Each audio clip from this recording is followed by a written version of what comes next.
Bab 717 ketika pedang sekte pedang keluar, siapa yang berani bertarung? Teman, apa itu sahabat sejati? Dialah yang berdiri ketika kamu berada di saat yang paling sulit dan berbahaya. Saat kesulitan, melihat kesungguhan hati. Melihat ketiga orang di depannya, Mileye tiba-tiba tertawa. Dalam perjalanan ke depan, dia tidak sendirian. Dia, Mileye, memiliki musuh yang tak terhitung jumlahnya dalam hidupnya, tetapi dia juga memiliki saudaranya sendiri.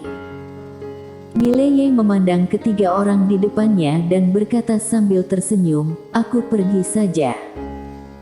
Serjan Mo menggelengkan kepalanya, "Aku bisa membantu." Ketika suara itu jatuh, dia membuka telapak tangannya dan kekuatan yang kuat berosilasi dari telapak tangannya. Alam dewa. Mileye sedikit terkejut, dia tidak menyangka Serjan Mo sampai di alam dewa. Seolah memikirkan sesuatu, dia buru-buru menatap Ladiaan dan Winalian. Keduanya juga mencapai alam dewa. Alam dewa. Tampaknya mengetahui apa yang dipikirkan Mileye, Winalian tiba-tiba berkata, "Pil alam dewa." Pil alam dewa. Mileye mengerti. Bakat dari tiga orang di depan mereka sama sekali tidak kalah dengannya, bahkan lebih tinggi darinya. Yang kurang dari ketiganya adalah peluang dan sumber daya. Berkali-kali Mileye berpikir bahwa jika menara penjara alam ada di atas tiga orang ini, mungkin mereka akan lebih baik dari dirinya sendiri. Di dunia ini, banyak orang yang benar-benar hebat dan bekerja cukup keras. Namun, di dunia ini, seringkali ini bukan hanya tentang kerja keras. 9 poin kerja keras, 1 poin peluang. Dan jika kamu tidak memiliki kesempatan itu, tidak ada kerja keras yang sia-sia. Kerja keras. Mileye memegang pedang di tangannya dengan erat. Ada terlalu banyak orang luar biasa di dunia ini. Mileye menarik kembali pikirannya. Dia menatap ketiga orang di depannya, "Biarkan aku pergi sendiri dalam perjalanan ini." Dia tahu persis apa yang akan dia hadapi. Tiga orang di depan mereka semua sangat kuat, meskipun mereka hanya alam dewa, mereka pasti akan mampu melawan penguasa setengah langkah Deng Feng. Namun, apa yang harus dia hadapi sekarang jelas bukan alam Deng Feng setengah langkah, tetapi alam Deng Feng atau bahkan di atas alam Deng Feng. Kalau mereka bertiga pergi, hanya akan berkorban dengan sia-sia. Tapi Serjan Mo menggelengkan kepalanya, "Kami sudah memutuskan, jadi jangan banyak bicara." Mileye menggelengkan kepalanya, "Tidak ada gunanya." Serjan Mo memandang Mileye, "Bagi kami, ada." Mileye terdiam. Pada saat ini, Ladiaan berjalan ke Mileye. Dia menatap Mileye, "Mari kita hadapi bersama." Di samping, Winalian sedikit mengangguk, "Kamu tidak bisa mengurus semuanya begitu saja." Mileye hendak berbicara, ketika Serjan Mo melihat ke langit. Di ujung langit, sudah ada sentuhan perut ikan putih di cakrawala. "Ini Fajar. Ayo pergi." Mileye memandang ketiganya di depannya, "Apakah kalian benar-benar ingin pergi bersama?" Winalian berkata dengan tidak puas, "Bisakah kamu jangan cerewet? Ayo pergi." Mileye terdiam sejenak, lalu berkata, "Ayo pergi." Suara itu jatuh, keempatnya menghilang bersama di ujung langit. Setelah keempatnya pergi, Michelle Sangguan dan Nadia Jiang datang. Michelle Sangguan memandang ke ujung langit dan bertanya dengan lembut, "Mereka akan kembali, kan?" Nadia Jiang mengangguk, "Ya, pasti." Di ujung langit, Mileye berjalan dengan pedangnya. Di sampingnya, ada tiga orang. Mileye memejamkan matanya sedikit, tidak tahu apa yang dia pikirkan. Serjan Mo menggenggam tangan kanannya erat-erat di depan dadanya. Dia memegang gulungan buku kuno di tangan kirinya, membacanya dengan senang hati. Pada saat ini, Winalian memandang Mileye, apakah kamu tahu siapa lawannya? Mileye berkata, keluarga Xuan Yuan, klan sihir, sekte Jianwu dan sekte langit. Ini yang diketahui, masih ada yang tidak diketahui. Winalian berkata dengan lembut, apakah ada hal lain yang tidak diketahui? Mileye mengangguk. Winalian bertanya lagi, berapa peluang untuk menang? Mileye berkata, aku tidak tahu. Winalian mengangguk dan tidak bertanya lagi.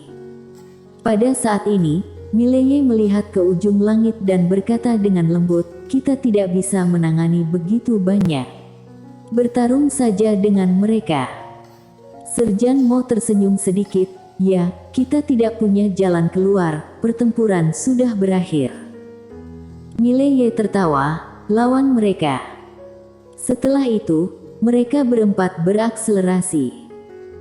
Di alam Xuan Huang, Tuan Xuan Huang duduk di tangga batu di depan istana Xuan Huang, dan di depannya ada seorang pria berbaju hitam yang berlutut.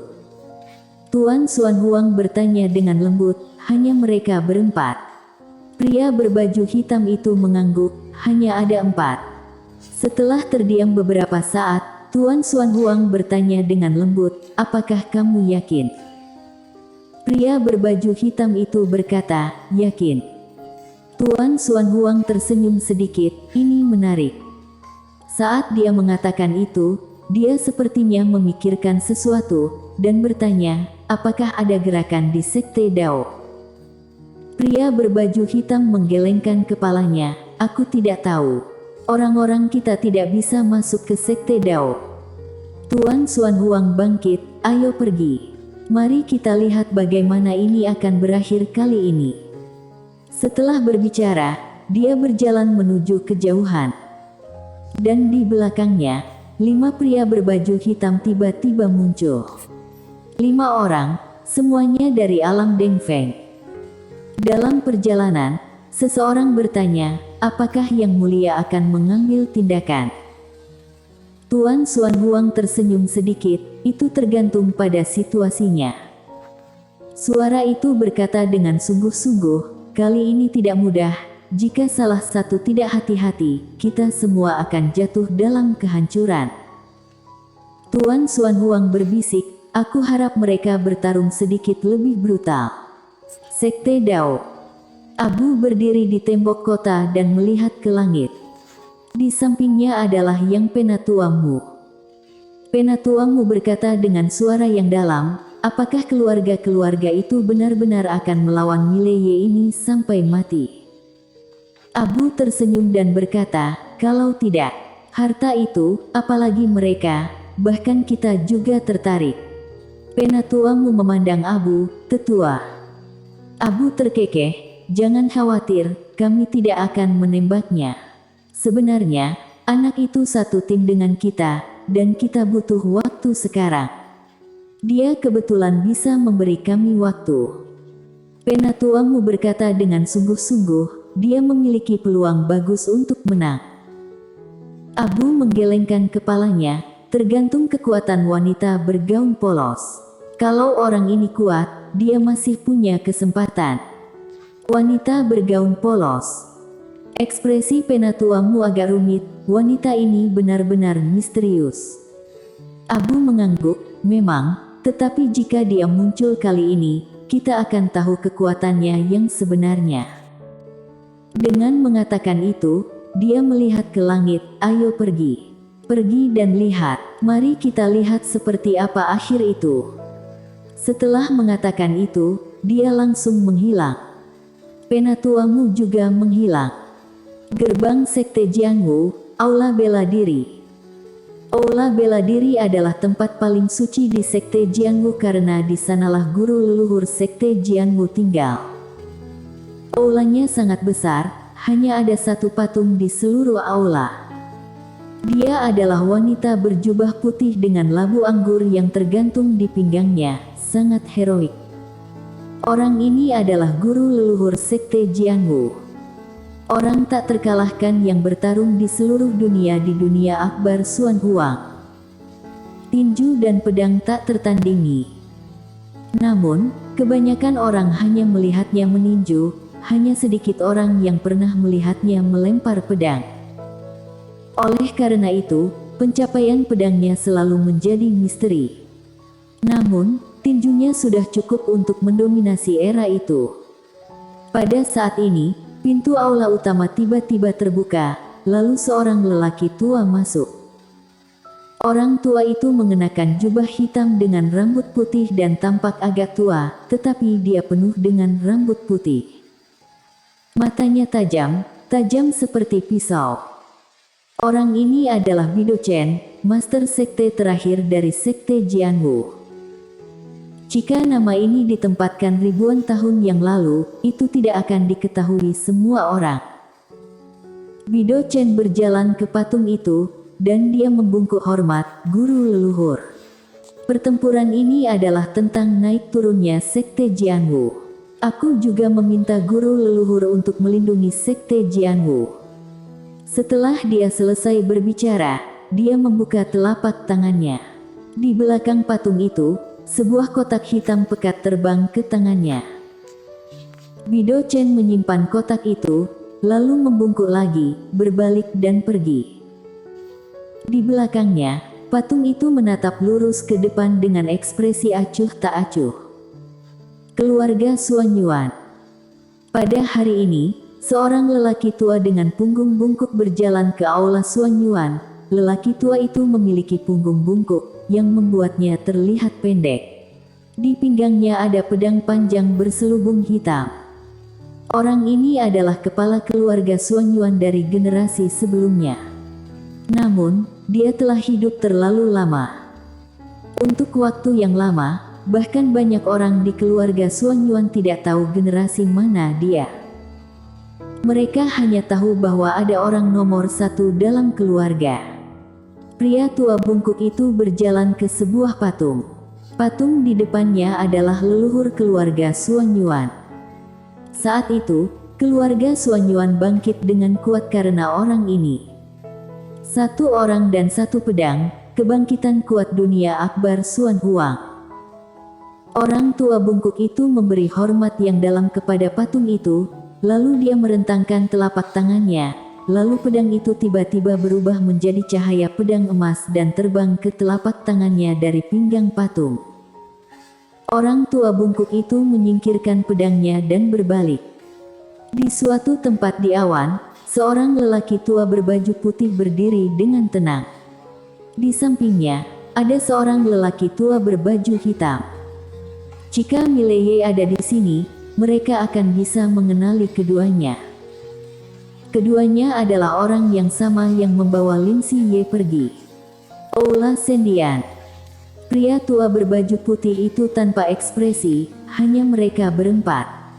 Pria tua berbaju hitam itu mengangguk, hanya empat. Pria tua berbaju putih itu bertanya, di mana gadis kecil dari sekte Jianwu hari itu? Pria tua berbaju hitam itu ragu-ragu sejenak, lalu berkata, aku tidak tahu. Pria tua berbaju putih itu mengerutkan kening, tidak tahu. Pria tua berbaju hitam itu mengangguk, gadis kecil itu sangat cepat sehingga orang-orang kita tidak bisa mengejar. Juga, tidak berani terlalu dekat. Lelaki tua berbaju putih itu terdiam sejenak, lalu berkata, lupakan saja. Itu hanya bayangan tubuh, jangan pedulikan dia. Setelah dia selesai berbicara, dia berbalik untuk melihat ke kejauhan dan di awan di kejauhan berdiri puncak gunung. Puncak Gunung Tebing. Di puncak Gunung Tebing, ada pedang batu yang tergantung terbalik. Pria tua berbaju putih itu berkata dengan lembut, saat itu, ada kekuatan super di sana. Pria tua berbaju hitam itu bertanya, sekte pedang. Pria tua berbaju putih itu mengangguk, sekte pedang. Kuat sekali. Pria tua berbaju hitam itu berkata dengan sungguh-sungguh, utusan itu sepertinya tahu banyak tentang sekte ini. Lelaki tua berbaju putih itu mengangguk, hanya kelompok tertua yang tahu betapa mengerikan sekte ini. Ketika pedang sekte pedang keluar, siapa yang berani bertarung? Pria tua berpakaian hitam itu berkata, bagaimana asal-usul keluarga Suang Yuan dan sekte pedang ini? Pria tua berbaju putih itu mencibir, ini hanya keberuntungan, mendapat kesempatan. Berbicara tentang ini, dia sepertinya memikirkan sesuatu dan sedikit mengernyit, namun, pedang itu agak istimewa. Pedang ilahi. Lelaki tua berbaju hitam itu bertanya. Orang tua berbaju putih itu mengangguk, pedang ini ada di puncak gunung tebing, sepertinya memiliki efek ajaib. Berbicara tentang ini, dia tiba-tiba melihat ke bawah, mereka sudah datang. Tidak jauh di bawah, seorang pria datang dengan pedang. Di samping pria itu, ada seorang pria dan dua wanita. Itu adalah mereka berempat, Mileye. Bersambung.